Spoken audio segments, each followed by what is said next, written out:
আসসালামু আলাইকুম বন্ধুরা। বন্ধুরা, নেশা যে আহ, মানুষকে কতটা হিংস্র করতে পারে তা একটা ভয়ঙ্কর নজির দেখলো মানুষ। রংপুরে শিক্ষক গণপতি ওনার বাসার ছাদে নেশা করছিল সিদ্ধার্থ এবং মুগ্ধ। তো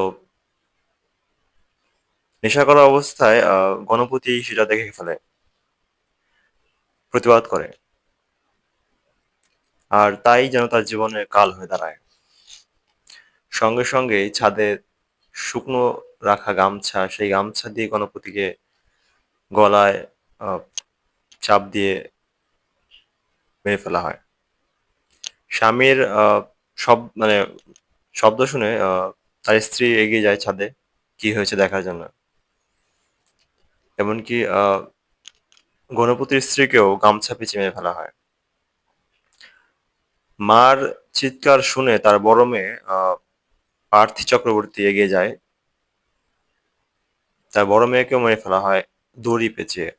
এমন ভাবে মারা হয়েছে যে তার যে চোয়ালের হাড়টা ভেঙে যায় এবং চোখ দুটো বেরিয়ে আসে। এমনকি তারা এবং ওই সেই সিদ্ধার্থ এবং মুগ্ধ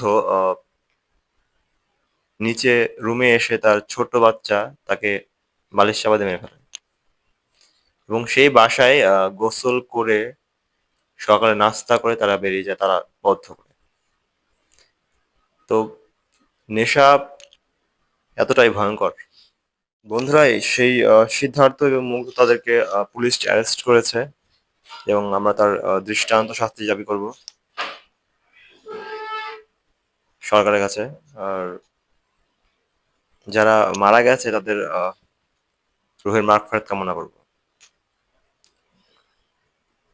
আর এটাই দাবি করব যেন নেশাদ্রব্য যেন